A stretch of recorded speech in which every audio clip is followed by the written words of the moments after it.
been talking to certain people about his father having passed away to lend justification for his actions. You would never in a million years say that to my face. You wouldn't be alive. Oh my god, dude, we got more leaks. Look at this. Mad? Question mark?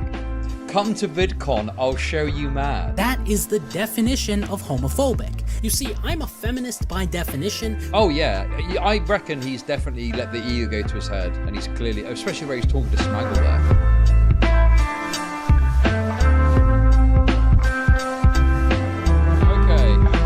Okay, dude, it's so difficult because I just want to say a bunch of shit that I've heard, but I need to be careful.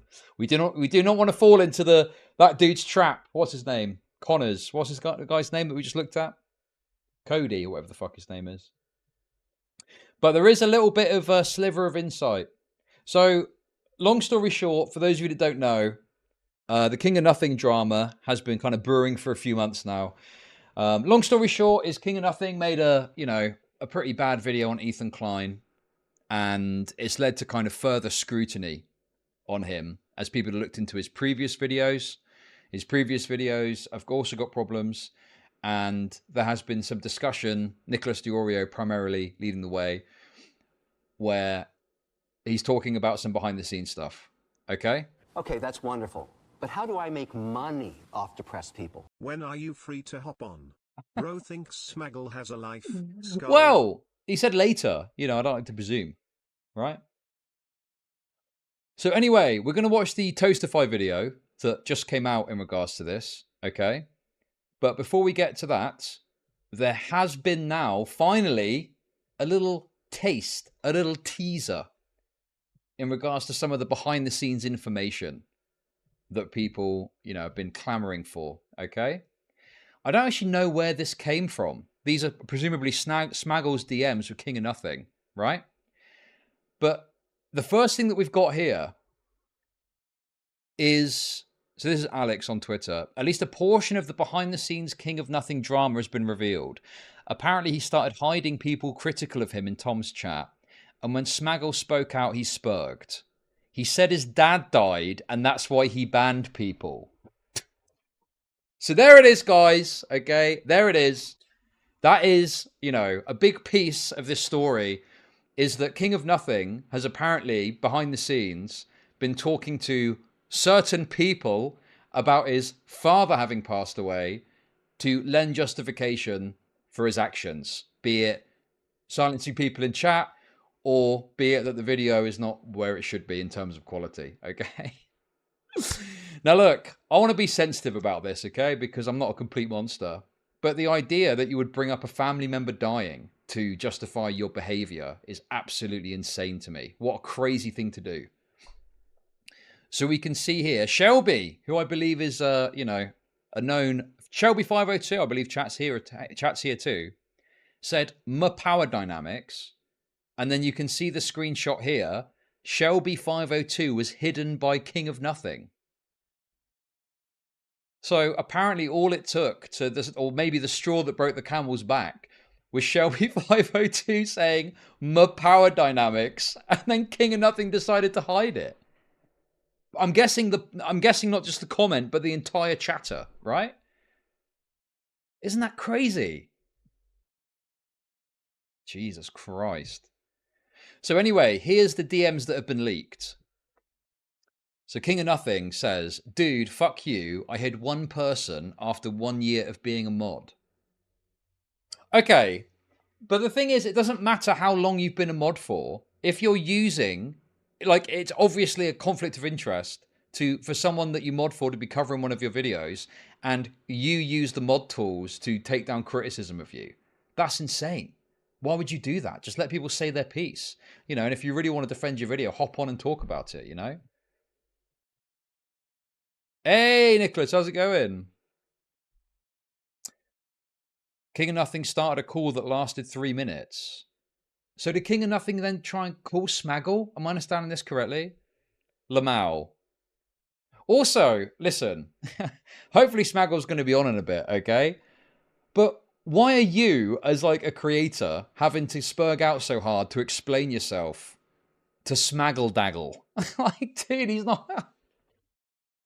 He's like a little commentary channel sideshow guy. I'm not trying to be mean or anything. I'm just trying to point out that he's not exactly like a guy with a massive channel that you need to answer to, right? Like he is just a guy. Do you know what I mean?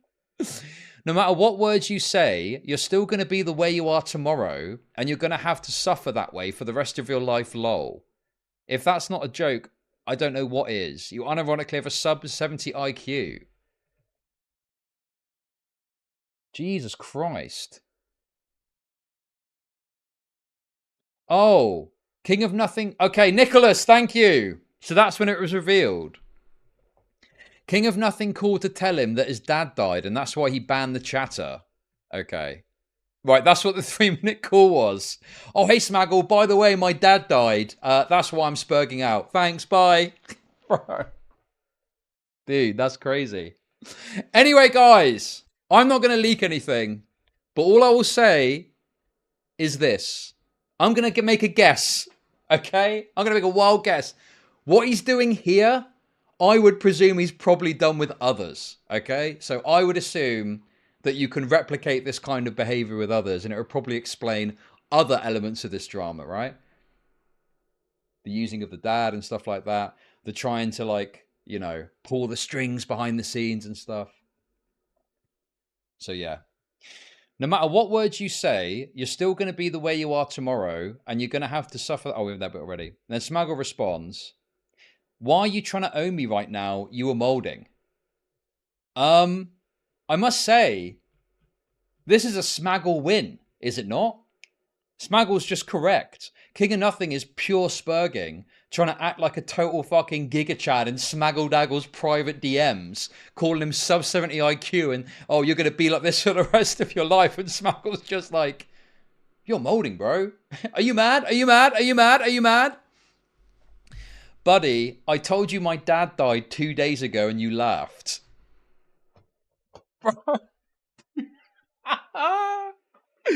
Oh my god, dude. Smaggle cannot be stopped. That's crazy. Am I supposed to be happy about that? Acknowledge how retarded you are. You would never in a million years say that to my face. You wouldn't be alive. You're victim weight right now this second, and you'll be that way for the rest of your life. You're a victim in any situation. That's kind of rich coming from him, though, when he's trying to use the fact that his father's just passed away to argue as to why he's spurging out on the internet. Fucking hell, dude.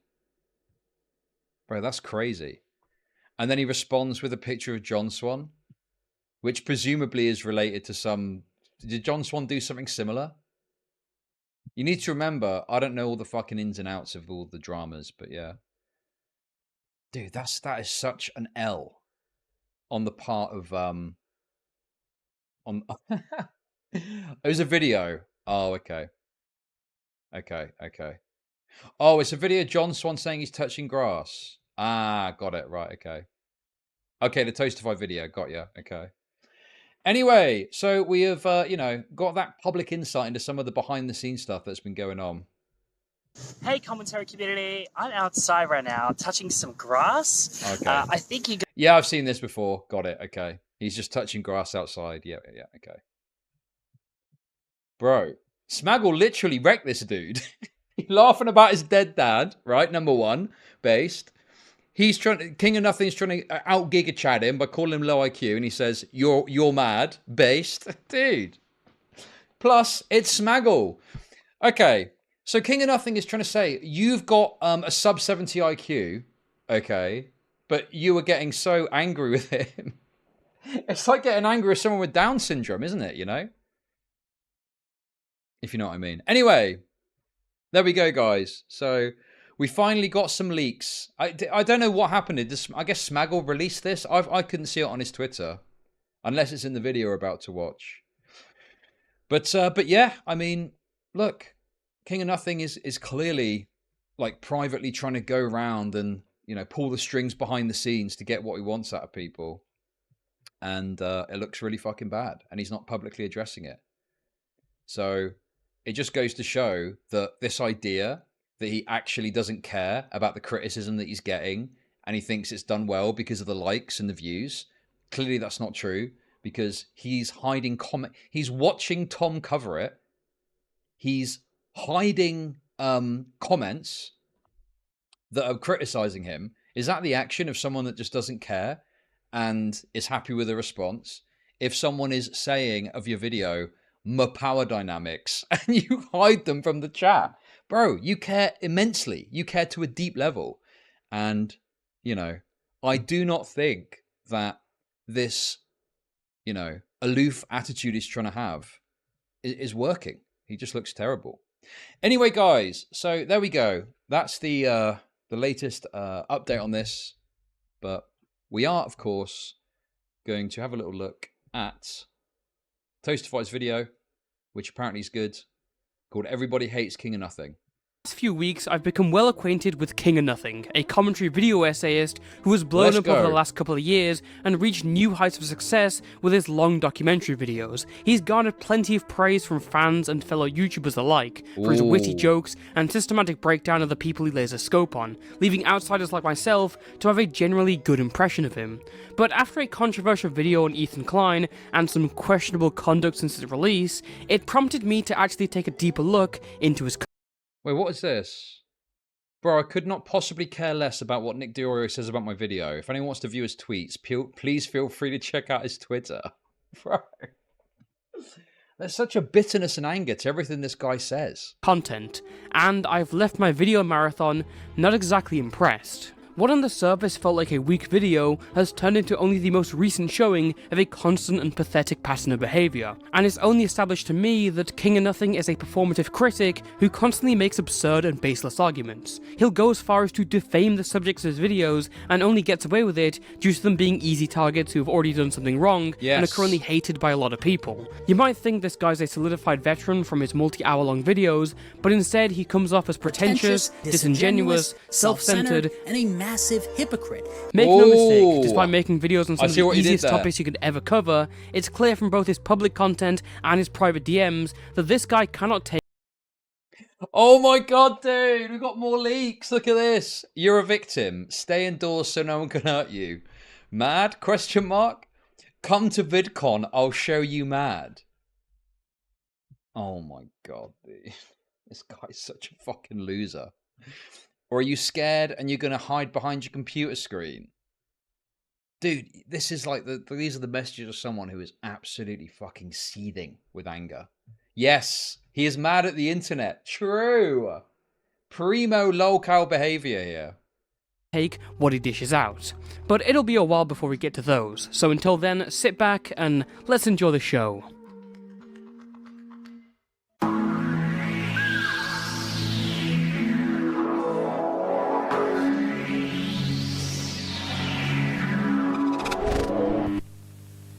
So, who is King of Nothing? Well, behind the blank avatar, he's a 24-year-old YouTuber from New Jersey. I'm from New Jersey. He's from New York, I think. Before venturing to YouTube videos, King of Nothing worked as a car salesman for a year. I was in the car business for a year, but at least I didn't have to go into student debt. And had been selling real estate for 3 years before he got into YouTube. Yeah, I sold real estate for 3 years, and I can assure you guys that nobody in the industry takes this guy seriously. Rather than the long expose video essays that you may be used to on this channel, for example, King of Nothing takes a far more opinionated stance in his content. To be honest with you, it's funny because it could be the Grant Cardone video is filled with issues. But having watched Grant Cardone's content, you know, dude, it's so funny. There's one particular video I'll always remember, right? And Grant Cardone is teaching people how to sell, yeah? And obviously the guy's new and he's not very good on the phone. He's still learning.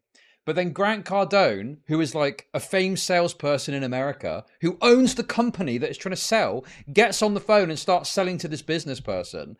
And obviously he's got good patter, right? But it's like, dude, you're the owner of the company. You're a famous person, like speaking to a random guy. Of course the guy's going to be more willing to engage with you because, of course, it's like fucking Steve Jobs calling you up to sell you an Apple phone. Of course you're going to be a bit more interested because it's the guy doing it to you. Do you see what I mean? And he acts like it's just because he's a great salesperson. No, it's because you're famous, dude. What are you on about? looking at the past of certain YouTubers. In fact, if I had to describe his content and style in one word, I'd say literal or exaggerative. The guy is sitting there in his room, sober, as a grown-ass man making a diss track on a 13-year-old child. They post the undeniable evidence of those scams to the internet consensually and delete it later, but they expect people like me to not be able to find the evidence. How does someone consume oxygen on this planet for more than 20 years and then think about one of the worst events in all of human history and the millions of people that unjustly lost their lives based on something which those people had no control over, which is the race and religion which they were born into, but she wants to sit there and talk about all the positives of the experimentation they were doing? In a genre like exposed pieces that's very based on objectivity and the facts, King of Nothing will constantly drum up his points by exaggerating them. This is a tactic that's usually fine and will hit hard when used properly on certain issues, but King of Nothing's problem is that he'll use it on everything he talks about. Like, thanks man, I really needed you to tell me how the Holocaust was bad by reading the Wikipedia page on what happened, or how making a joke about R. Kelly is bad because R. Kelly did bad things. This was one of our top selling merch items of last year, by the way. Profiting off of a man who's in jail for 30 years for trafficking. Real classy, Ethan and Gila. As much as they want to sit in their $10 million mansion and cry about social justice for all, it doesn't seem like they're very empathetic to the families of the victims of R. Kelly. You know, the countless women whose lives were ruined as a result of the actions of that one man. You know what R. Kelly is trying to do there in that song? Literally bring women from Ethiopia to America so he can commit some of the worst crimes on earth to those women and sometimes even imprison them in his home. Bro, he made a joke about R. Kelly. It's not that deep. It's not that deep, bro. King of Nothing will... Dude, this is severe autism, right? Because, yeah, you're going to make jokes about... The whole point is you're joking about someone that's exceptionally controversial. That adds to the flavour of the joke, right? It's like fucking a Hitler joke, right? Obviously, the fact that he did terrible things makes it funnier because you shouldn't really... You know, it's against social convention to joke about that kind of thing. Oh my god, dude, it's just so fucking obvious what is going on there, but King of Nothing acts like it's totally imperceptible and it can only be viewed as a bad thing. Also often cite exact definitions to hammer down his arguments. That is the definition of homophobic. You see, I'm a feminist by definition, which means that I believe in absolute equality, as this is, by definition, an undisclosed advertisement. Okay, that is the definition of projection, because if you look up the definition of... Because how is the guy friends with Augie, Tom, and Josh?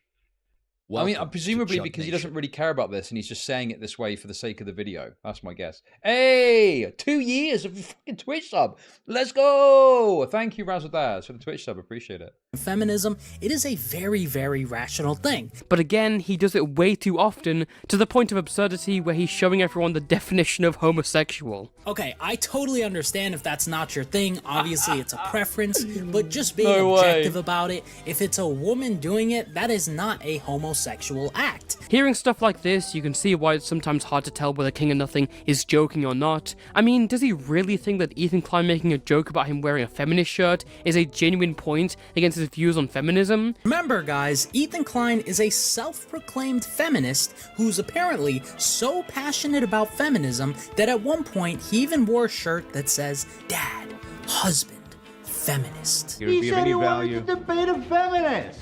Is it really a joke when you made a Dude. point about Ethan Klein being racist by playing a clip of the I Have a Dream speech? Which, one, is incredibly hypocritical to progressive values, and two, perpetuates another cycle of racism when realistically, this was something that was supposed to stay in the 20th century. I have a dream. My 4 little children will one day live in a nation where they will not be judged by the color of their skin, Oh, but wow. by the content of their character. 75 years later. Is a 6'5" black dude scary more than a 6'5" white dude? Thank you.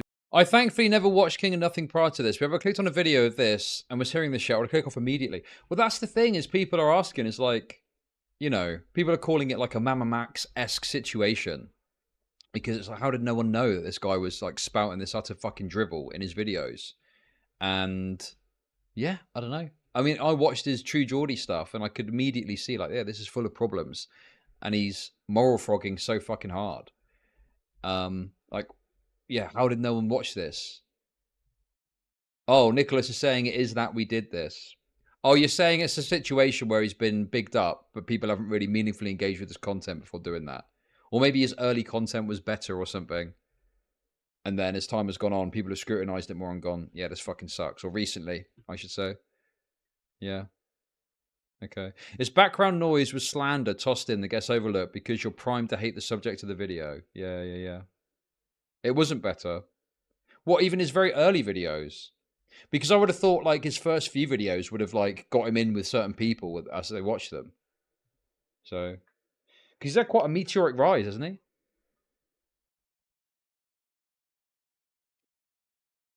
he? Martin Luther King of nothing. I mean, just think of everything that your least favorite YouTuber has done and multiply that by 10 and we have Ethan Klein. Well, obviously, when he says that Ethan Klein is 10 times worse than your favourite YouTuber, that's clearly hyperbole. He's not worse than like a pedophile. So, oh, he compared Ethan Klein to Colleen Ballinger in the conclusion. And most importantly, he's certainly not any better than any of the people he criticizes or tries to cancel. Whether it's Leafy, Colleen Ballinger... Well, okay, that could just be clear hyperbole again. Let's see what he says at the end of his second Logan Paul video. That combined with the crypto scams and mocking his best friend's religion... No one actually listens to these shit overly long preachy essays. Well, yeah, it's the same with like the BreadTube phenomenon where you've got like a 4-hour video. It becomes a game of how long can you make it, right? And some of these videos end up in absurdly long, hours and hours and hours long. And it is pure background noise. It's not meant to be engaged with critically. It's just sling it on in the background while you're playing a video game. And let the ad bucks roll in, right? That's why I think anything like around an hour or so. I mean, I'm a bit of a hypocrite because I stream for 8 hours, whatever, and some of my videos are very long, but often it's because I'm watching something, right? But making an edited... If you're making like an edited video, right, and the point is to make a coherent piece of content that can be engaged with, boom, like that, I think that should probably never be more than an hour, maybe an hour and a half, if it's something complicated, a bit maybe. But anything 2 hours plus for an edited video, I think there's probably... edits that could be made that could bring it down to a more reasonable time frame, right? I mean, even with that being said, bit of a deep cut reference, but Will and his channel. Will and his channel is a classic example of this. And I can't remember how long the video was, but there was a video he did about a topic and it included a kind of sideline that was 30 minutes long that didn't need to be in it. And I remember watching it and being like, dude, why is this in here? This is like so crazy how long this is and how long it's going on for. Is, in my opinion, far worse than anything even EDP445 has ever done. Well, I was actually coming out here to pick up a cupcake and then go back home. Okay, so Ethan Klein is worse than Logan Paul, who's worse than EDP. Okay.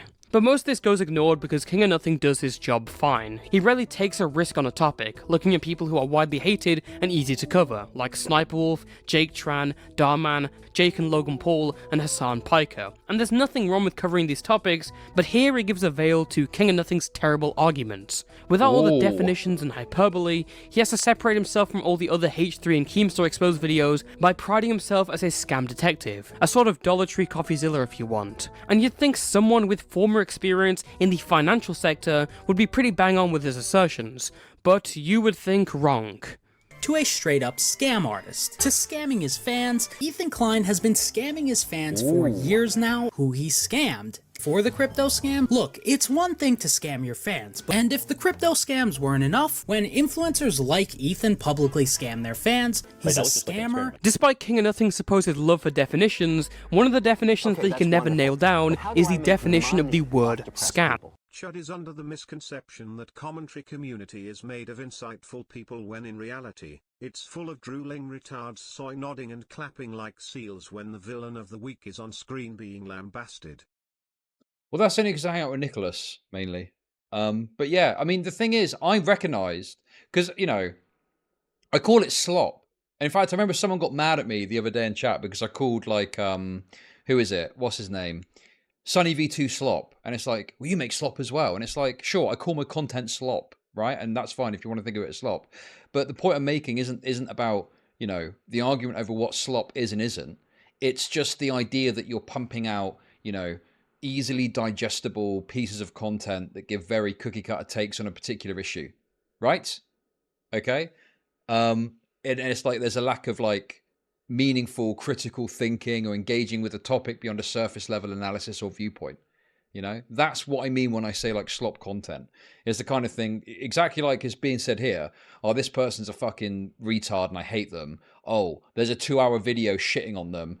You know, listen to it and it's like, oh yeah, they suck. I remember this is why they suck. Da da da da. Boom, boom, boom, boom, boom. Right? Do you see what I mean?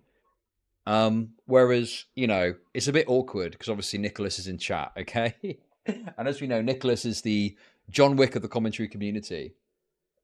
But like, he's actually putting something on and talking about something in a more, you know, coherent way, looking at it, analyzing it, not just going, this guy's a bad guy, so we should hate on him. You know, what can we discern? What are the facts, etc., etc., etc., right?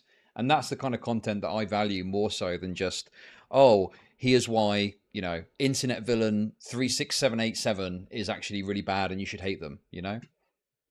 Because whilst he's got that Oxford Dictionary on lock, he also provides a disclaimer in the description of about half his videos saying that scam is a subjective term that means something different to different people, which is one of the dumbest things I've ever heard. And you're about to see exactly why King of Nothing puts this in his description. A couple of months ago, King of Nothing uploaded a 2-hour video attempting to try and take down Ethan Klein of H3H3, and it has gone down in history as a supremely terrible video. Ethan, along with many of the other subjects King of Nothing has covered, can be criticised for various actions, but for some reason King of Nothing picks the shittiest points. Like this slam dunk on Kraken, a crypto platform sponsor that Ethan took for a while. After the NFT debacle, Ethan then decided to funnel his fans' money into an even bigger scam, Kraken Crypto, which is a crypto trading platform which allows users to buy and sell crypto. And not only did Ethan bring the CEO of Kraken onto his show, he then went on to accept Kraken Crypto as an official sponsor for the podcast, and Ethan started shilling Kraken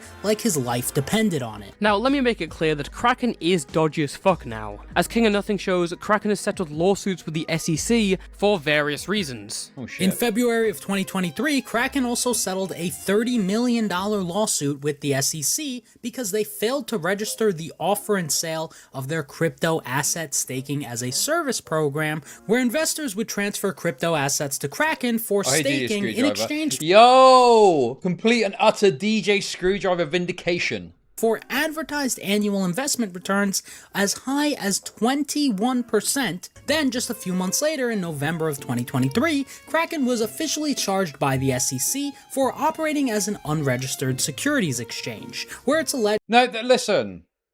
I don't, because I hate the idea that you're sucking off your own content. That's so cringe, okay? But my personal view on it is it doesn't really matter. Like, there's a lot of, look, YouTube is by its nature a sloppy platform, right? Like, you're not exactly getting Lord of the Rings with a lot of the content on YouTube, you know? Like, I'll sit there and I'll watch, you know, a 4-hour video about a video game I've never played, and I'll enjoy it, but it is still, like, sloppy, if you see what I mean, right? It's a sloppy platform by its nature. So when it comes to, like, looking at stuff, it's not, you know, everything is slop, but it's, I don't know what you know what I'm trying to say, right? Like, it's something to be put on in the background. It's sloppy. But when you're talking about stuff, what is of interest to me is, you know, who is actually looking at stuff reasonably versus who is just going, and today we're going to be talking about hated YouTuber, and they did a bunch of bad things, which is why you should hate them, actually. And this is something that's been said a bunch of times before. Same takes, same shit, da-da-da-da, right? That's it. That's what I'm trying to say. That Kraken has deficient internal controls and poor record-keeping practices, which could potentially lead to losses for Ethan's fans and Kraken's customers. It's also alleged that they commingled their customer funds with their own, which is essentially what Sam Bankman-Fried is in jail for right this second. So Ethan basically promoted FTX. So it's settled. Ethan Klein promoted a scam. Except for one thing. You see, despite painting this out as Ethan promoting a blatant scam, one important detail that was conveniently left out is that all these SEC lawsuits were done in 2023. Ethan's last promotion of Kraken was in 2021. In all seriousness, where was Ethan's due diligence into this company before accepting Kraken as a sponsor? Wow, I guess Ethan Klein should just have the future-proof foresight to know that Kraken would be super— off depressed people. Hey! Your content is slop, but we eat it up Dude. like the piggies we are. Nom nom nom. Did you read my mind? I don't want to say this. It's a bit rude to all of you, okay? And it's just a bit of a joke, really. But it is true that pigs eat slop. So that makes me the farmer and the viewers the little piggies. By the SEC 2 years after he last promoted. Anyway. The only thing that King of Nothing has going for him here You is read the my mind. Better Business Bureau reviews, which is not exactly the most accurate reading for companies. Kraken is one of the shadiest crypto exchanges out there, and that is proven definitively by their 1.48 out of 5 Better Business Bureau rating. Yeah, I don't know how definitive the system is when companies like PayPal, Google, and Microsoft are getting ratings lower than Kraken. Wow, there's a huge scam you got exposed, shit. King of Nothing. It's a site called YouTube.com.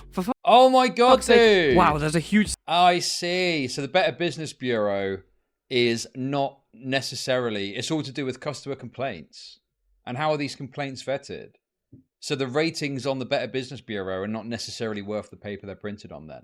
Scam you got exposed, King of Nothing. It's a site called YouTube.com. For fuck's sake, Ridge Wallet, a company with the King of Nothing seal of approval, has a lower rating than Kraken on the Better Business Bureau. And just to set the record straight here, Throwback. I am not anti-sponsorship. I don't think anyone has ever gotten hurt by a Ridge Wallet sponsorship, for example. All I ask from... This is not a system worth taking into consideration, and this entire segment is horrendous for having such an oversight. And believe me, this is only the beginning. Let's take a Damn. look at the other so-called big scam that Ethan Klein has run. Bro. That being his Toastify just wrecked him. H3 Let's NFTs go. from early 2021. Before we get into this, I think it's worth at least clarifying what NFTs are, considering the discourse around them and all the scams has created such a blurry perception. At the root of it, the idea of an NFT... Okay, listen, it's always a bit awkward, isn't it? You know, just praising someone unquestioningly. But honestly, Toastify is, you know, top tier, right? Absolute amazing content. I've never seen a video of Toastify that I haven't at least been a little bit entertained by, you know, if not way more, right? And I would strongly recommend subscribing to them. If you've not watched it yet, you should watch their video about the French girl. That is, you know, one of the best commentary videos I've ever seen, I would say. But yeah, there we go, guys, okay?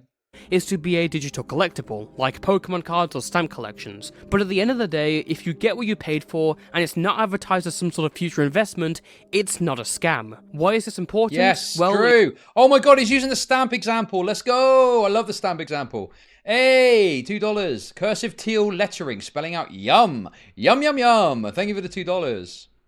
I like the stamp example. That's the one that I go to. Blurry perception. At the root of it, the idea of an NFT is to be a digital collectible, like Pokemon cards or stamp collections. But at the end of the day, if you get what you paid for, and it's not advertised as some sort of future investment, it's not a scam. Why is this important? Well, no, I'm not a stamp guy. I just want, you know, or the coin thing.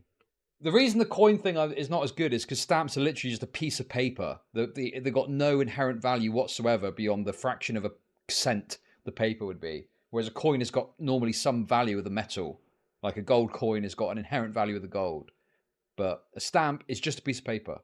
That's all it is. A piece of sticky paper.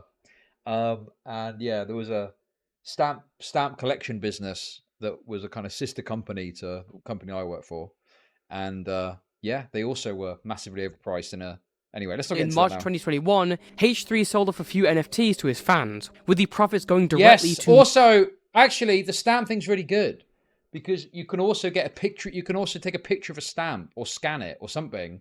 And then you've got the stamp, technically, haven't you? But you haven't got the stamp because it's not the stamp. That's actually members of probably the really, team. really good. The sale went smoothly and everything was fine until King of Nothing piped up and said it was a scam. So what are his reasonable arguments to say why? Well, Ethan Klein sold the NFTs as part of a bit, and joking about your NFT sale is the same as Logan Paul's Dink Doink project. So the first scam I want to cover is the H3 NFT collection, which Ethan seems to have really gotten away with, because I've never seen anyone calling him out for this. And I think the main reason why Ethan got away with this is because he pitched this to his audience as some sort of a joke, so he could make it seem like he was selling them ironically. Unfortunately, this just wasn't a joke at all. Jokes are typically free. What Ethan did with his H3 NFT collection is the exact same thing that Logan Paul did with his Dink Doink scam, where he pretended like he was shilling Dink Doink as a joke. It's so dishonest to compare this to Dink Doink, especially considering the fact that the two were advertised through entirely different methods. Dink Doink was a separate cryptocurrency made entirely to bait in investors, whilst NFTs were and are always going to be tied to mainstream cryptocurrencies like Bitcoin or Ethereum. Plus, the jokes surrounding Dink... King of Nothing thinks he is really the shit. I haven't seen anyone talk about this. Yeah, the impression you get is like he's looking for the thing that no one has spoken about, right? So rather than just look at the information and come to a conclusion based on everything, it's like he's seeking out the angle that he can use that no one else has talked about to add a bit of extra je ne sais quoi to his video. So that means he's looked at something and framed it in the worst possible way in order to have something like unique about his video, you know? Oh yeah, I reckon he's definitely let the ego go to his head, and he's clearly, especially where he's talking to Smaggle there, you know, he's clearly got a super high opinion of himself, thinks he's, flown through the sort of YouTube ecosystem very quickly, got loads of views, I've got loads of views and loads of likes, so what do you know? Classic ego trip. Doink was solely about Dink Doink and its nature in promoting it. Suck my dink, bro. Dink? Dog's had a little bit of a... Suck my dink. Nah, it's freaking Dink Doink. Oh my god. This Dink Doink shit are you talking about? It's a crypto meme coin, and it's hilarious. It's fucking hilarious. On the other hand, Ethan Klein's jokes are literally about him being a scammer. You'd think if he wanted to actually scam his audience, he'd be far more legitimate than saying this shit. I feel like I'm on the Bit Connect side of selling. I'm gonna make so much money right now from you fucking suckers. Bit Connect! I'm gonna be straight up Bit Connect!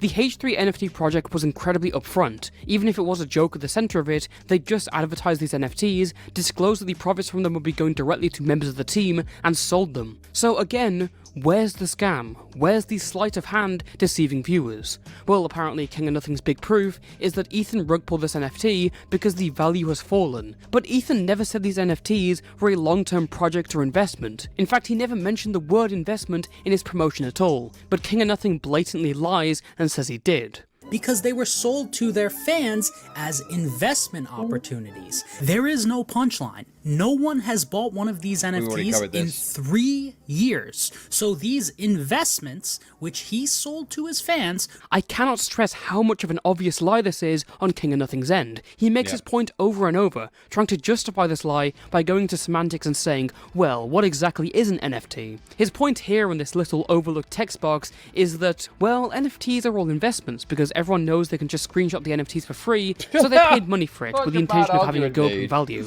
Again, that's not even true. This is like King of Nothing asking why you would want to collect rare Pokemon cards if you can just print them out at home. People buy NFTs because they want to own these images. They see a value in owning them. I'm not going to act like I agree with NFT customers, their ideas, or their way of thinking, but King of Nothing is essentially saying that Ethan Klein's a scammer because he sold NFTs. And let me ask one more question.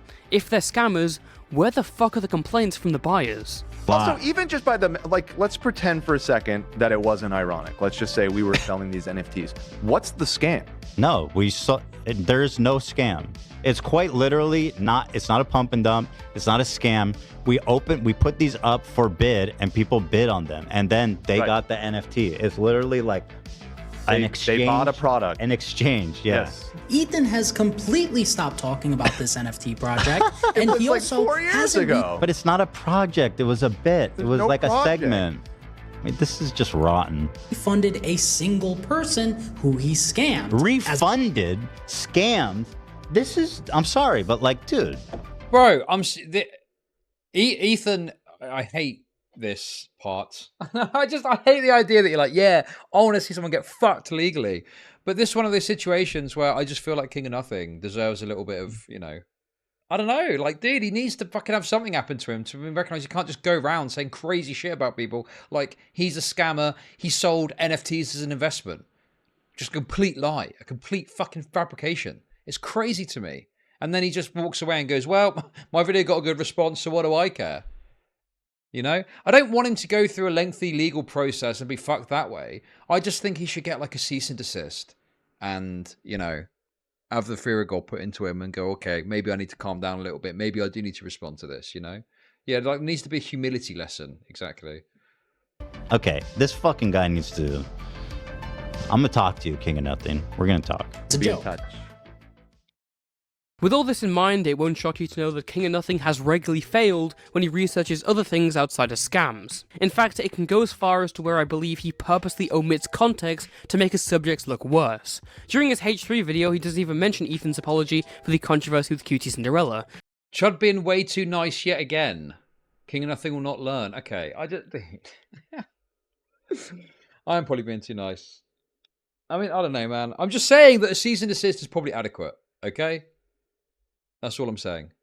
And despite basically reusing Gokunaru's talking points from his H3 video, he barely acknowledges Ethan Klein's response to those talking points in any way. Oh, but don't worry guys, Ethan and Healer Klein are still building a parasocial relationship borderline cult by selling their merch. Making the amount of content that they make is a calculated move that they've made in order to deepen those parasocial bonds with their audience. And when someone develops a parasocial... Having a regular stream schedule is trying to solicit... That's what I'm trying to do with you! Guys. That's exactly why I stream as much as I do, because I want you all to think you're my best friend. Which is obviously absurd. But unless, of course, you give money through one means or another, then you are definitely my best friend. Social relationship with their favorite creator, they start to develop things like the illusion of friendship with the creator, and that leads to people being more inclined to doing irrational things, like buying a $150 hoodie or two, or maybe even an NFT. Yeah, I don't really think making merch or announcing your pregnancy is directly contributing to parasociality. I feel like a better argument could be made for like someone who's like selling their fucking baby pictures to their fans like Dream. During a segment on Ethan Klein taking a DraftKings sponsor, King of Nothing says that Ethan lied about... Yes, it is my birthday tomorrow. I'm going to be 38 years old. If you can believe that. Shocking, I know. When the DraftKings sponsor was taken, saying... Next, Ethan says the ad was like 6 years ago, which again is a lie. That clip is from 2023, and the clips of him promoting DraftKings are both from 2020. In what world could a 3-year difference be considered like 6 years ago? Holy shit, guys, he said it was 6 years ago when it was 4 years ago. Ignore that he literally corrects himself later on. Something that King of Nothing conveniently admits in text. This is some huge breaking news. They did correct the discrepancy in the episode, but he still lied on purpose to make it seem like Chris was worse than it really is. Thank you, James Frog, for the $2. Thousands of Chud's closest friends and family in chat. Yes, 1,000 of them, true. When he covered True Geordie for supposedly Islamophobic jokes, King of Nothing tried to make it out as if True Geordie was only famous for covering the Logan Paul Forest controversy to support his argument. Not only is the joke poor, this is incredibly hypocritical coming from this guy of all people. True Geordie is only famous for getting sad and angry at Logan Paul for... Okay, that's wonderful. But how do I make money off depressed people? Happy early birthday, Chud. You don't look a day over 19. We are content creators. Yo, guys are too generous. Thank you. So...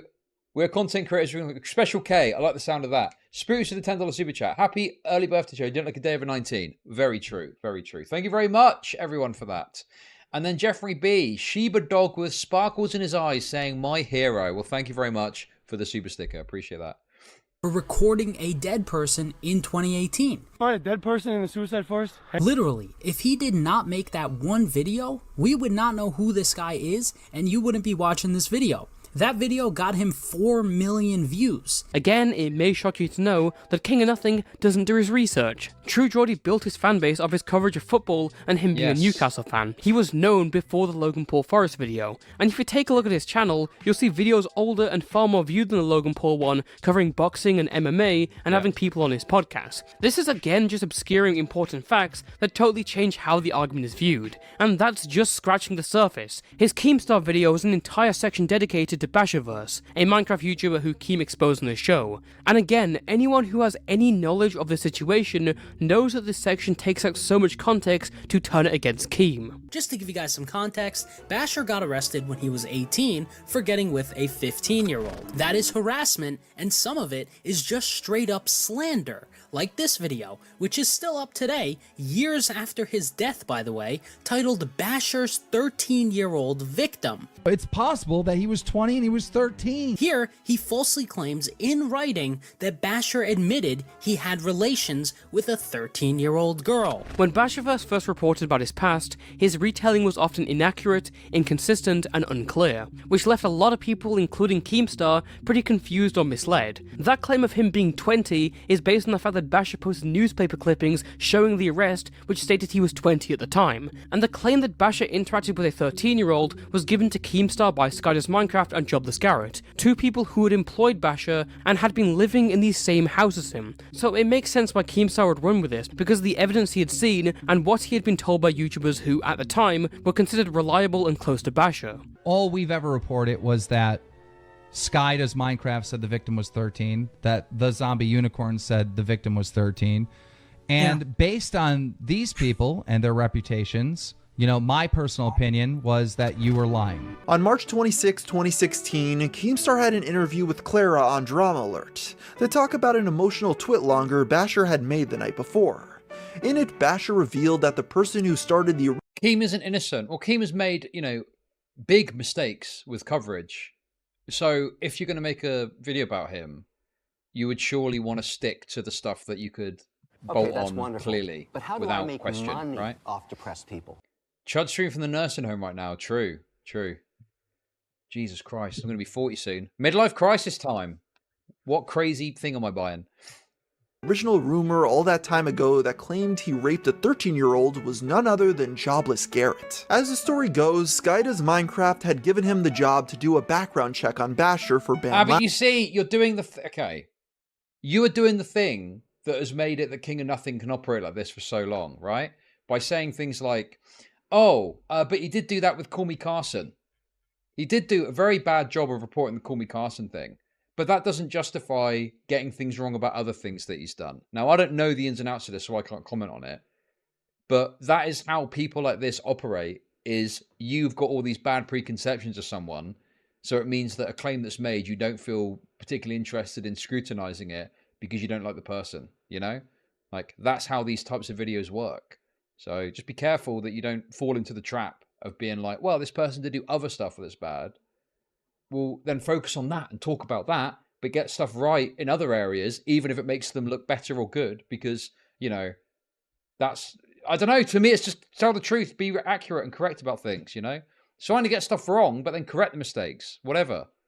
Lounge, during which he found his arrest record.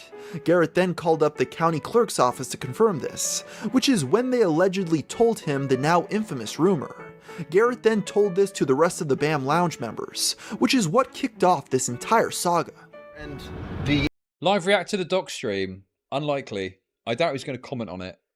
My experience is that you wait for someone to do a stream and then you talk about it, because there's too many times you'll watch it and nothing happens and you waste your time. But it's okay, we'll get to it. I mean, by all means, if you want to see if he says anything, of course, do what you wish, but I'm going to wait until, you know, something's confirmed that he's spoken on something. He's probably just going to re-clarify what he's already said and do his stream. I can't imagine he's going to comment on it too much. The accusation that we now know probably isn't true about the 13-year-old girl being raped twice by him.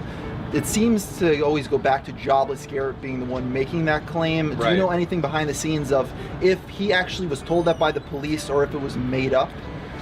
I have talked to him in real life, like at a face party about a year ago.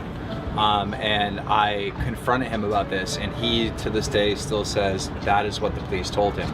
King of Nothing is making this really dishonest implication that Keemstar just exaggerated the ages for no reason, which is just not true. The only criticism of this entire section that holds up somewhat well is that Keemstar should have removed his slanderous videos, but that kind of goes out the window when you realize it's coming from King of Nothing, who's been told multiple times to delete his slanderous H3 video and is instead just wanting to move on from the whole controversy, stealthily removing credit from the description because the people he credited thought his video was a garbage fire. Ooh. More on that much later, but description. Bro, that because is the people wild. So that's what it used to look like.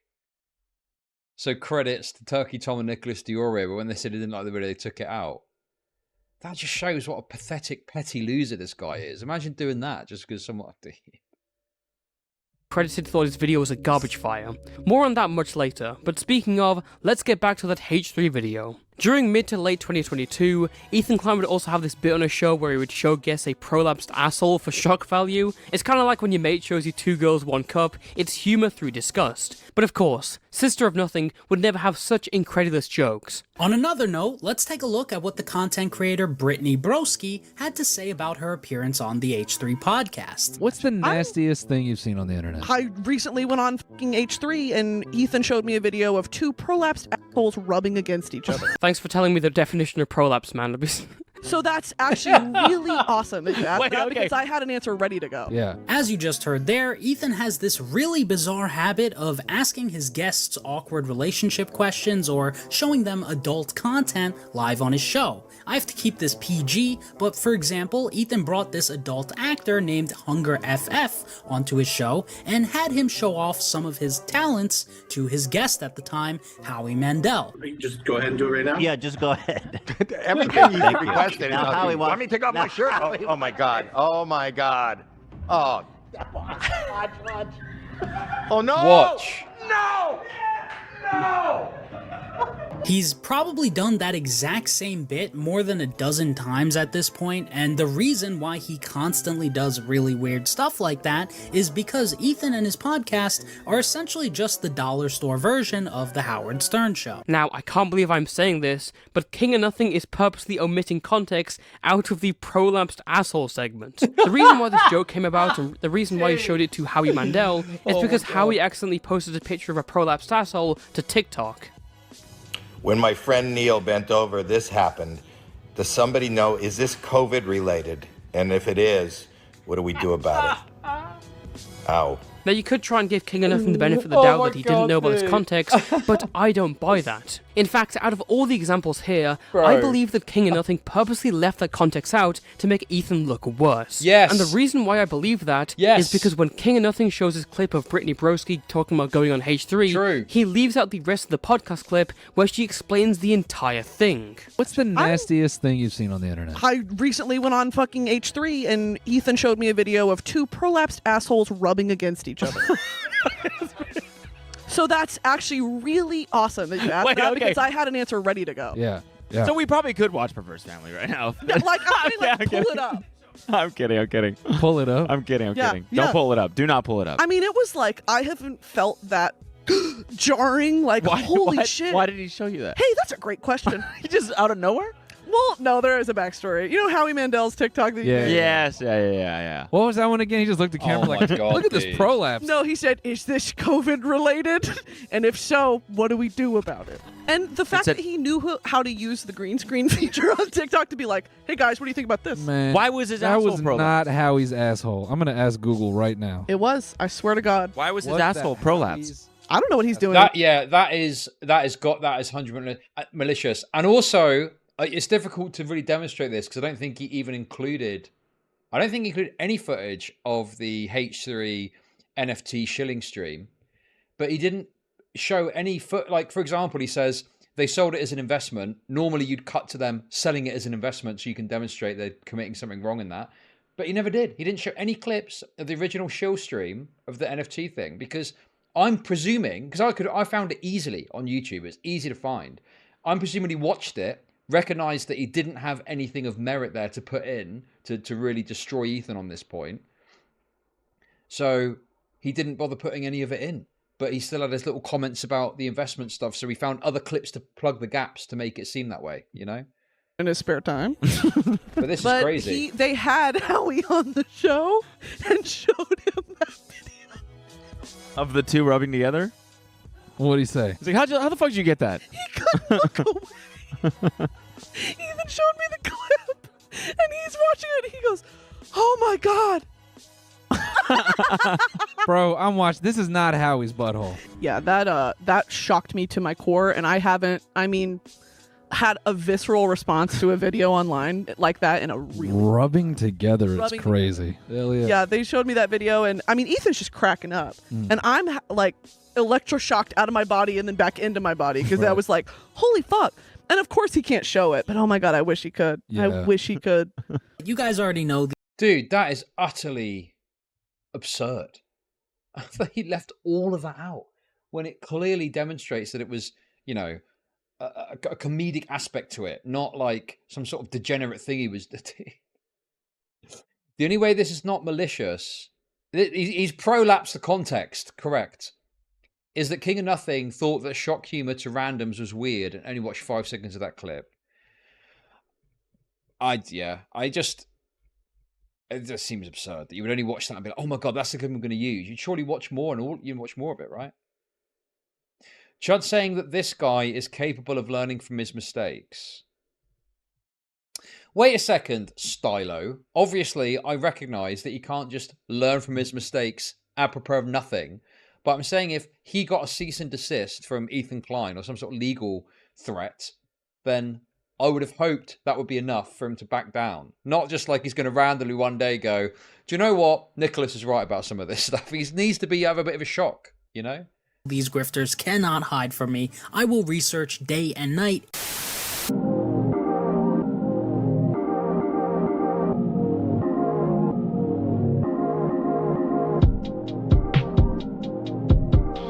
Oh, it's a little interlude, okay.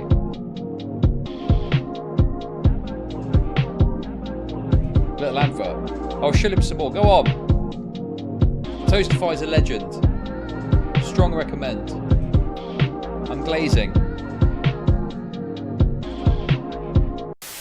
And as a fan of comedy, I at the very least have to acknowledge the fact that that was an attempt at humor. King of Nothing is an unbearably lame, performative asshole in almost all of his videos. This is a factor we've barely touched on for now, but it's one that's been kinda obvious if you've been paying attention throughout this video. King of Nothing comes across as a commentary channel who fell into a coma in 2016 and woke up last year, meaning that in his videos we get some huge revelations.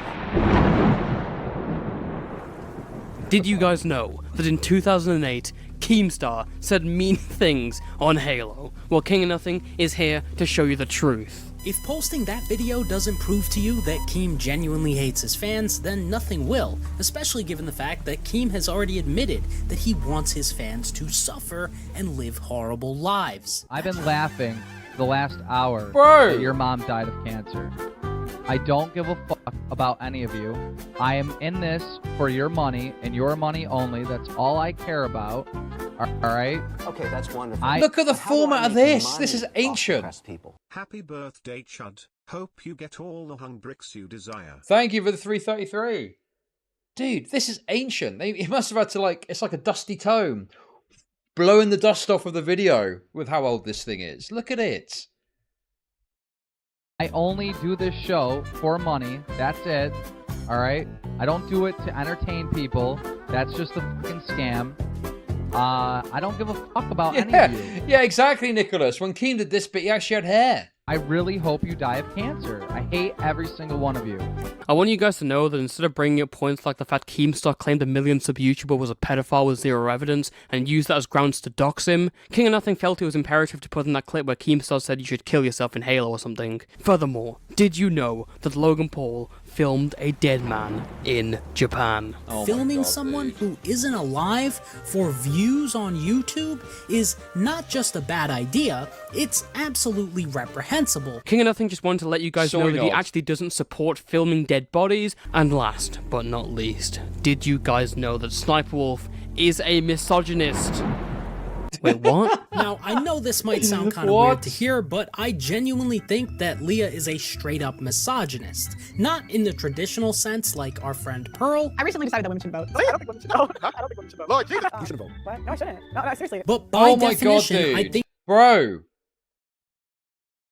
Yes, this is exactly what he's doing. He's looking for a fresh angle. No matter how retarded that angle is, he just wants a fresh angle. So you get Ethan Klein sold NFTs as investments and scammed his fans. Obvious absurdity, right? You get, oh, Sniper Wolf's a misogynist, actually. Right?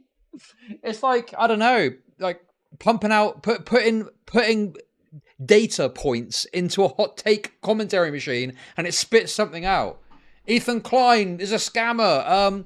Fucking Sniper Wolf is a misogynist. I don't know. You know what I mean? Leah has a dislike, contempt, or ingrained prejudice against other women. Based on her actions, I think that Leah looks at other women as some sort of a competition for herself. Okay, and I'm that's only wonderful. saying that But because how do I Leah make has a money consistent off the track. Happy birthday, Chuddington. If you were a woman, you'd almost be a cougar. Have a bind Very or true. smoke a spliff. On me. Thank you for the $5. Record of straight up bullying other female content creators. King of Nothing, I don't mean to assume that you haven't been around women in your life, but women fight with each other. That does not make them misogynists. Whoa! Sniper says this shit because she's fucking insecure. Leah clearly has some sort of deep-rooted Women do be fighting, Toastify. Correct. hatred towards women as a whole, dating back more than 10 years, and it's disgusting. Accusing people of certain ists and isms is like King of Nothing's crack cocaine. He just has this cerebral addiction to it. He can't even go a few minutes making fun of someone without coming back down to earth and trying to make some huge major point.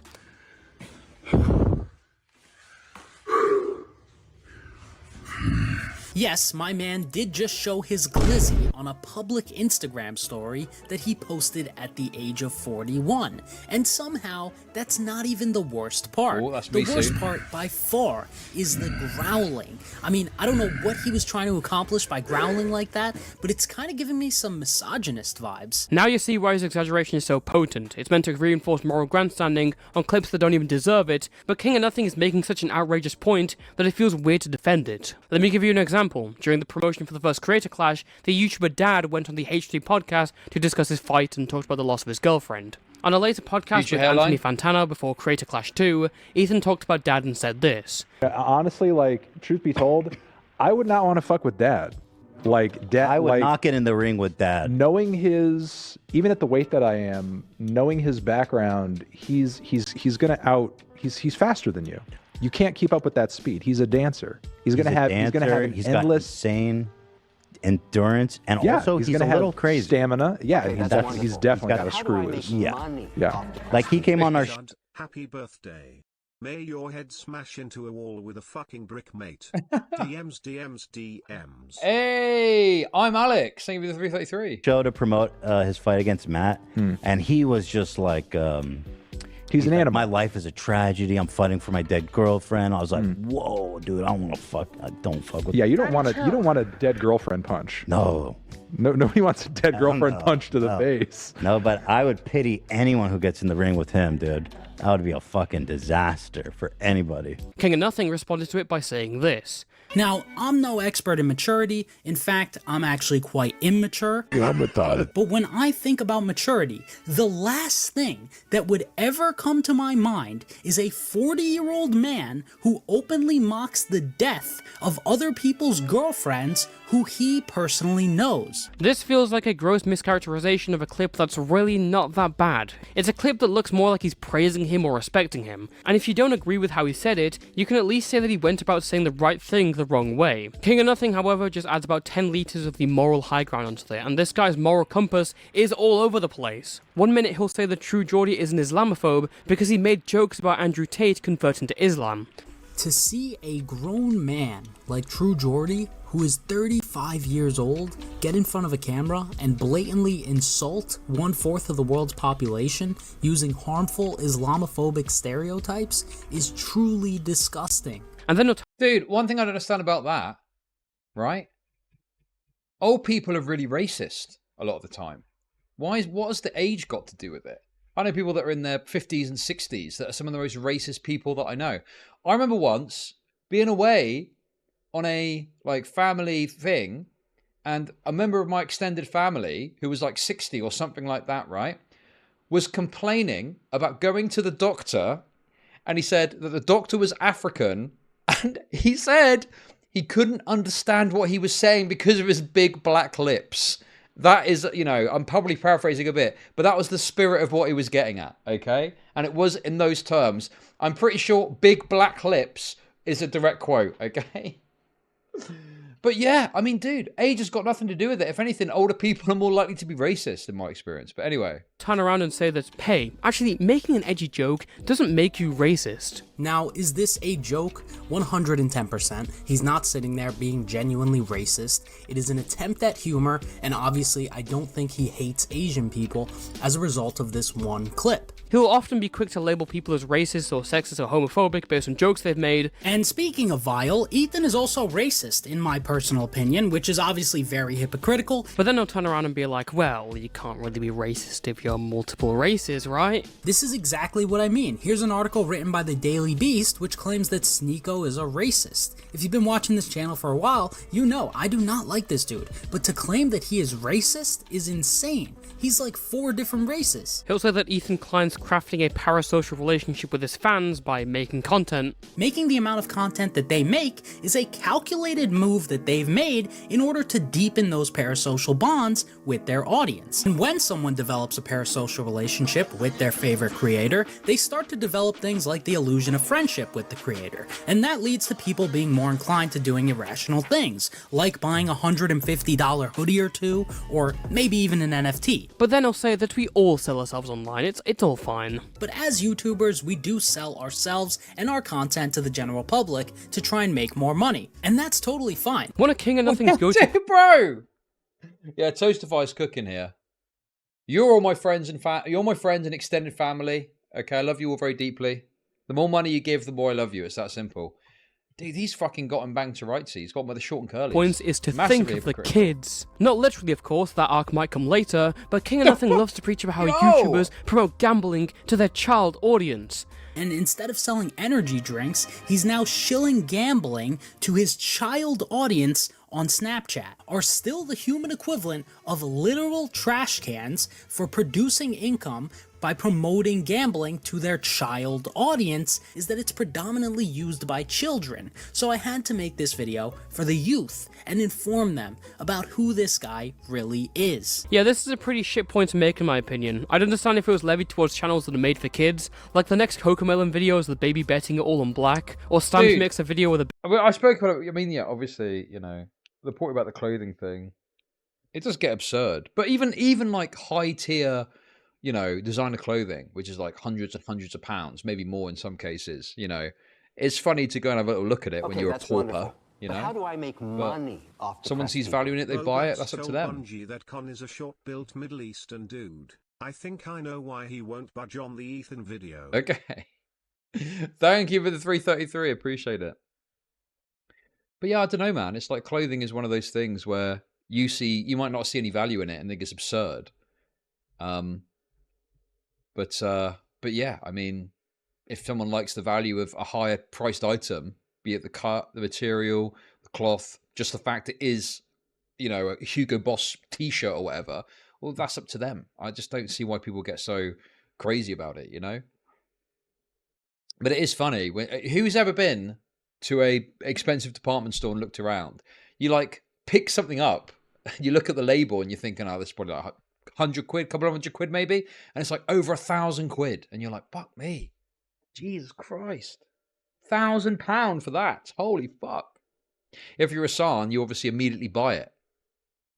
Bet365 sponsor, but the YouTubers that King of Nothing usually criticizes don't orient their content to children. You cannot directly control who watches your videos and what they do, and thus I don't think the responsibility lies on YouTubers for taking a gambling sponsor. Just as I don't think it's King of Nothing's responsibility if one of his targets is harassed due to his videos. The responsibility should lay on parents to keep an eye on their children and keep any age verification or credit card information out of reach for them. Streamers didn't sign up to become fucking childminders. But of course, the argument never stops there. Now we're talking about Idubbbz's wife Anissa, and how she's knowingly exploiting the addiction of lonely men and children by doing OnlyFans. They lack respect for themselves, and they have no moral compass, because OF is funded strictly by literal basement-dwelling incels who are most likely very addicted to the consumption of adult content, and it's indefensible to knowingly take advantage. Dude, am I going to have to defend the Gooners here? I hate having to do this. I did this during the Amaranth stuff as well, where I was defensive of people who were bothered by the fact that Amaranth was misrepresenting her content. Remember that Reddit post that we read? But this is such like a retarded take on this sort of thing. Like the idea that it's just basement-dwelling incels, first of all. And secondly, the idea... look, I'm gonna defend fucking Anissa at this rate, dude. God. The only thing that I think could be bad is if people are doing an unironic, like, girlfriend experience or something like that, you know? Right? That I think could potentially be bad. But again, you know, it's going to be contextual on how it's done. You know, it's going to depend on what that looks like and how it's being presented. But I mean, oh God, dude. Don't make me defend Anissa, please. I'm begging you. OnlyFans viewers need rights. True. Advantage of people who we all already know are at the lowest of the lows in society, all just to make some quick, easy cash. And the statistics show that the largest consumers of adult content is actually little boys aged 12 through 17, which is disgusting, especially when you take into account that OF intentionally does nothing to verify the ages of their customers so they can make more money. And that's not even mentioning the dozens of peer-reviewed studies proving the inarguable net negative impact that excessive consumption of adult content has on not just children, but adults as well. And as you would expect, those who buy OF are not the people who use it in moderation. So by making a video with the sole intention of defending sex work, Ian is proving to us all that he's anti-consumer, anti-science, pro-addiction for children, and pro-basement dwelling incels. Well, again, if the argument was about porn sites overall, you could probably have a good point here. But King of Nothing is actually... Yeah, that's exactly it, right? Like, this is an argument you can make against the porn industry generally. There are good arguments I think you can make against OnlyFans.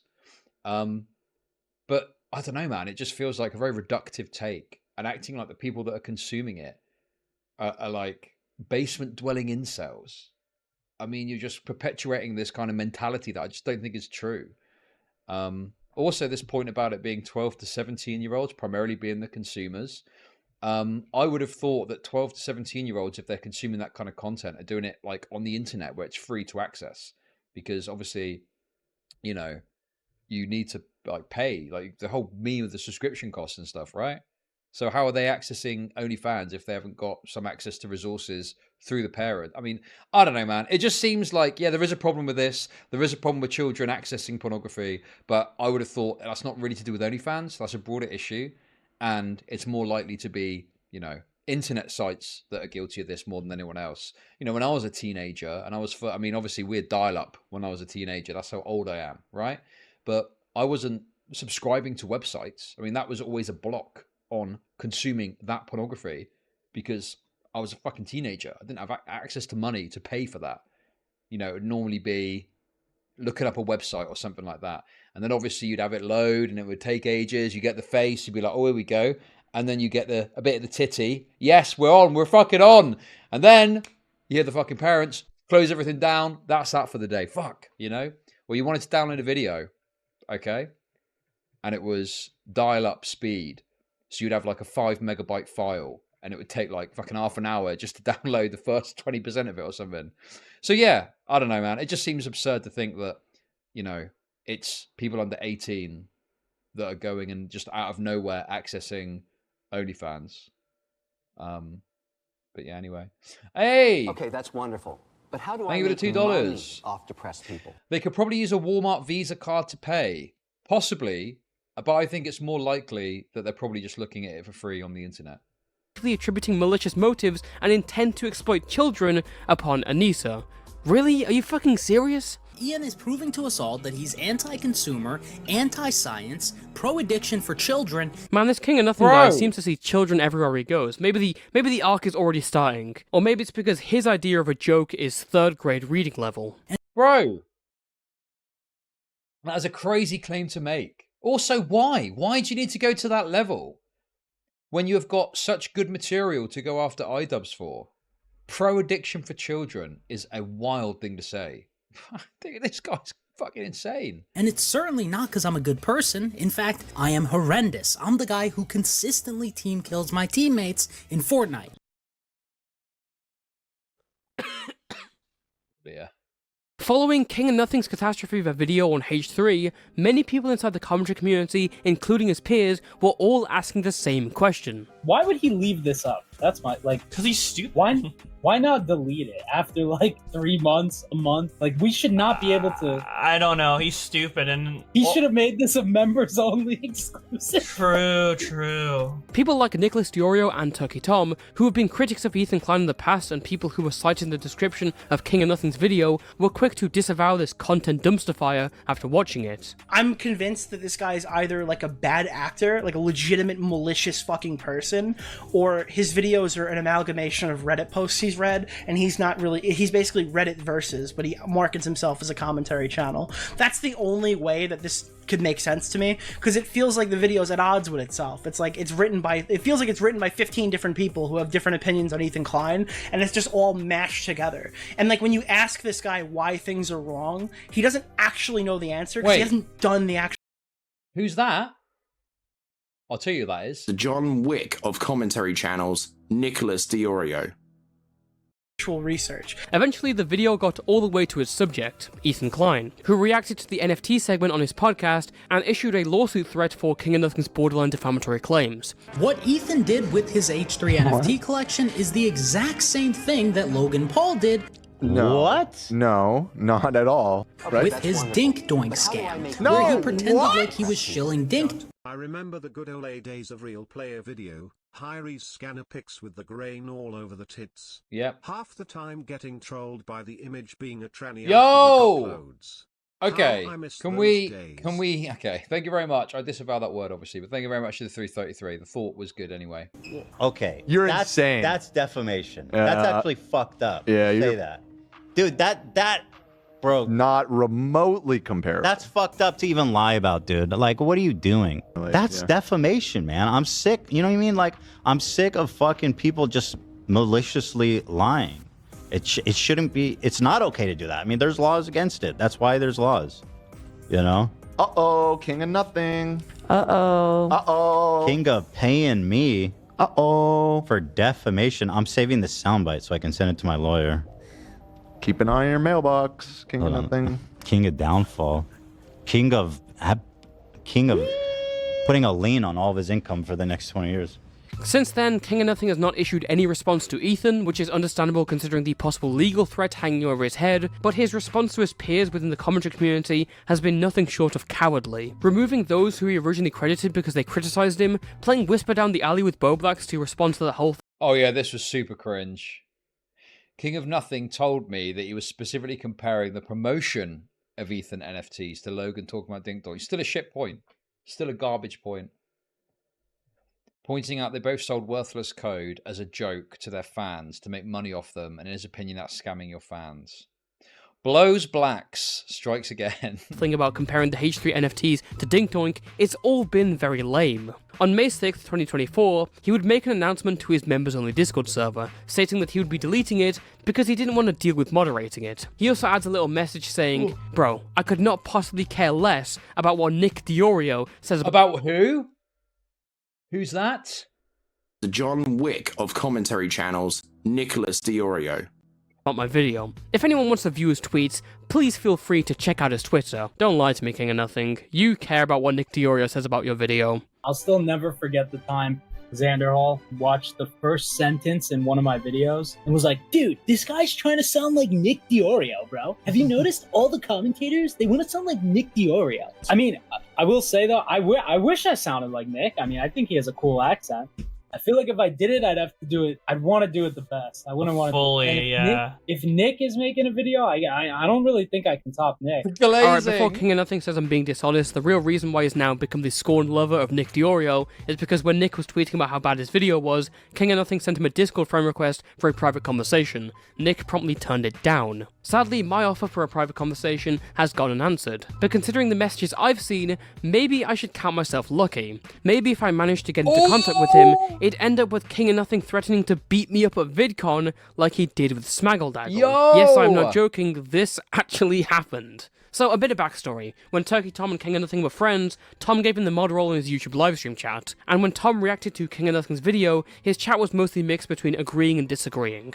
But then came the chatter Shelby502, who really went ahead and crossed the line, with such heinous messages containing fiery language, like King of Nothing is reaching, and power dynamics. This, of course, was just too much for King of Nothing to handle. Shelby, His hands getting Shelby, sweaty as he read the message, Shelby. his eyes growing from anxiety to fury, and he would snap back by banning this chatter. You see, King of Nothing, that's how hyperbole works. Now, Smaggle, who is Tom's head mod and another person who frequently appears on his streams, called them out for banning chatters. Smaggle's just King of Nothing hiding negative comments. I don't think he's doing that. there's no evidence for that. Okay, that's not true. Oh my god!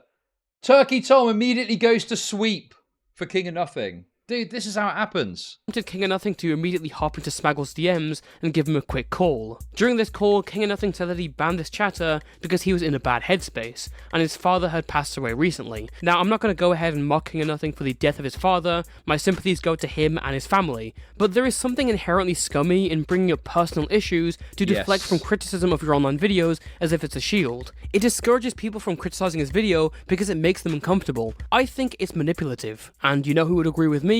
King of Nothing. Look, I fully empathize with the fact that he's lost his mother. That is absolutely horrific. I wouldn't wish it upon anyone, and I truly feel bad for him. But what does this have to do with you saying this? I would gladly blow myself up if I could take that fucking shitbag with us.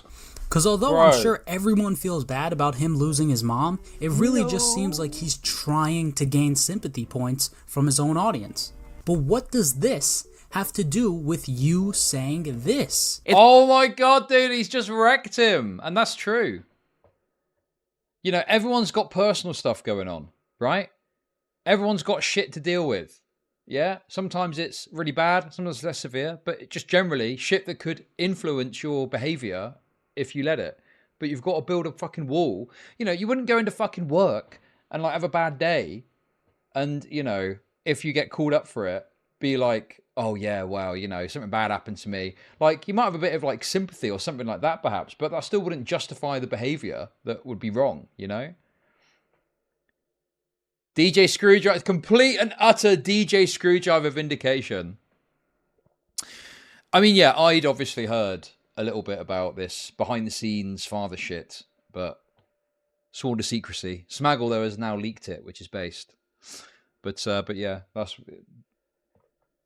apparently using these kind of personal issues behind the scenes, talking to people to try and, in my opinion at least, you know, gain sympathy so people go a bit easier on you. That's the kind of impression that I'm getting from this situation here. And yeah, Smaggle did kneel on him.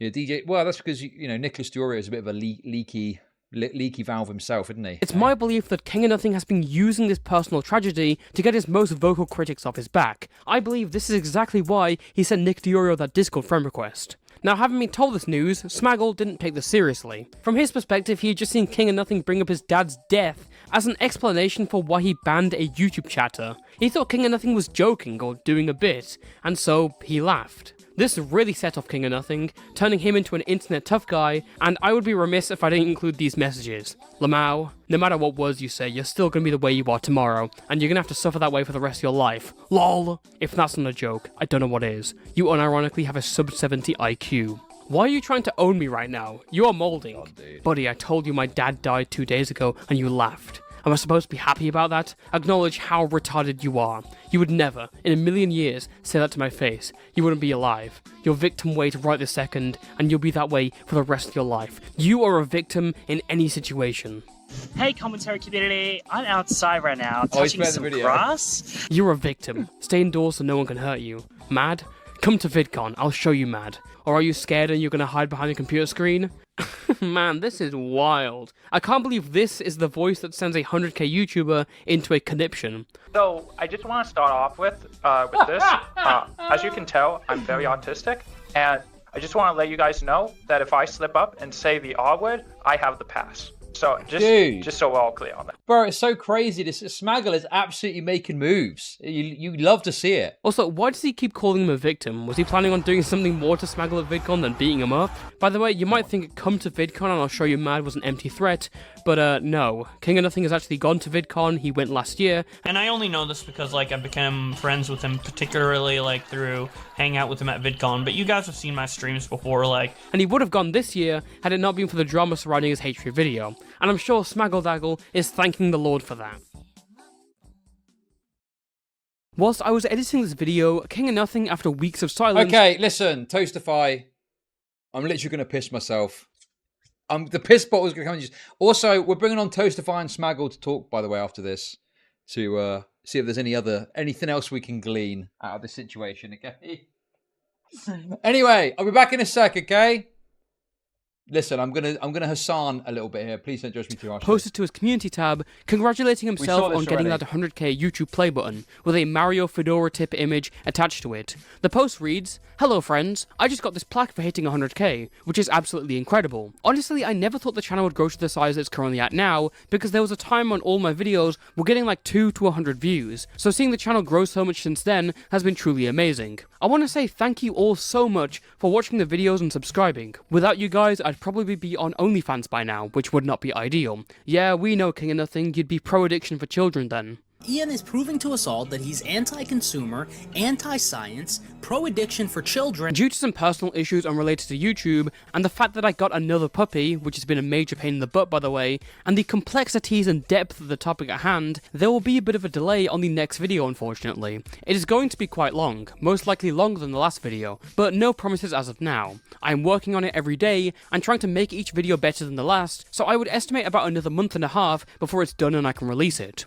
A few things. First of all, those personal issues are presumably what we mentioned in the Smaggle DMs.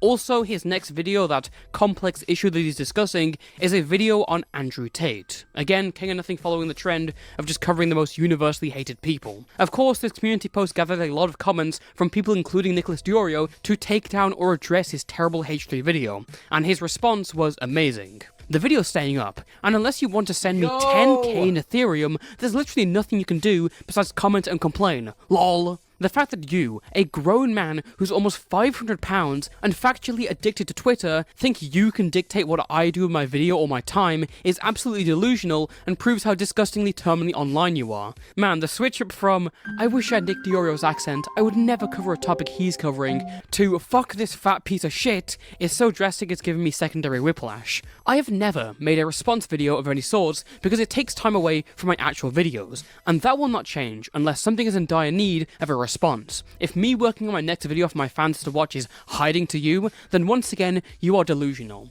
My video has 2.5 times more likes than dislikes, even after multiple raids. No, it's not raids, people just think our video is fucking awful. And it still has significantly more likes and views than your own video on Ethan. So I'm totally content with the reception. Anyone is more than welcome to have their own personal opinions, but to think you can tell me what I should or shouldn't do is ridiculous. So, let me get this straight. Your response to people saying you maliciously slandered Ethan Klein is, pay me 10k in Ethereum and fuck you. So he's more than happy to bully others, but when he gets obliterated in front of millions, suddenly the guy can't even engage with the very behavior that he has spent years perpetrating. Absolutely owned. Originally, I had a much more generous conclusion written for this video, but having seen this community post and this response, I think it's very obvious that King of Nothing's motive is not morals, but money and attention. This is the type of commentator who will get obvious facts wrong and lie about his subjects, or exaggerate to the point of idiocy, all to make money off moral outrage. And it's all overlooked because the people he chooses to cover are widely hated. What's annoying about his videos is that there are genuine reasons these people are hated, but for some reason King of Nothing picks such terrible arguments that I have to defend these people. To steal a joke from Fantano, it's like King of Nothing went to YouTube drama's Orphanage of Points and saw these starving, weak arguments that no one's used in years, so he decides to feed them by giving them a home on his videos. And then he turns around and brags to you as if he's Sherlock Holmes incarnate. But as I've clearly demonstrated in this video, but that's just my opinion, Tech Lead, if you're watching this, you can DMCA me, but that's just going to get more and more attention to my video. Oh, look who it is. Chief King of Nothing sweeper, Henry Resilient. Let me guess, Henry. King of Nothing told you about all his dad died. Oh, my dad died, Henry. My tragedy, my dad died, and everyone's having a go at me. But my dad died, though. Right? Let's be fucking real for a second, okay? Destroying you using facts and logic, posting the proof of him lying to the internet, knowing for a fact that one day someone like me would debunk it. To put it frankly, Ethan has become a problem that I now have to deal with. Dread it, run from it, destiny arrives all the same. And now it's here. Or should I say... As As you can see from this drawing, Your Honor, I have depicted myself as the Chad lawyer detective, and the defendant has been depicted as just a whelmed drawing. In Ethan's case, what I've presented here is a clear pattern of behavior, anyone calling him out for this. And I think the I wonder why. Oh, I wonder why. After The Thanos 100 commentary. Ethan hate videos, I wonder why you're the first idiot to try to make this argument. I think King of Nothing sees himself in the Content Cop series. He uses the same music and he has the same sort of format, a long video trying to do a character breakdown of a popular and widely hated individual. But despite having made almost 3 hours of content on iDubbbz, he never understood that Content Cop wasn't good because of reactionary arguments based entirely on subjective opinion and shock value. It's because it freed itself from the responsibility of moral grandstanding and looks at everything in a more objective view based on their character, criticizing these people for being manipulative, egotistical, greedy, and liars. At the end of the day, when he's not compiling his video with points that other more talented people have already made, King of Nothing's really more akin to Leafy. I mean the jokes, the hyperbole, the complete bullshit points, repeating himself across multiple videos, and saying literally and bringing up the rage all the time. Literally homosexual. Plus, look at these titles, man. The most toxic man on YouTube, the most evil man on YouTube. Put these in all caps with a stupid thumbnail, and you wouldn't be able to tell the difference. King of Nothing wants to come across to you as if he's the pinnacle of morality and integrity on YouTube, but in reality he's far from that. Despite making hour-long documentaries on others, he'll blow up his Discord server and ignore criticism, or use personal issues as a shield in private to defend stupid actions. This probably could have all been avoided if he just accepted the L and took down his video, and now he's becoming another topic in the drama cycle that he's living off of. It's only a matter of time until this guy makes a video on someone who's far more liked, and people start to really notice how delusional and malicious he really is. And until next time... I don't know who Toastify is though, but shout out to you. I've always liked him, actually. Yo, based. Gotta tell you what, that gives you the feeling of something you just watched something great. Dude, Toastify is so good. Isn't he only like 18 years old or something? That's crazy.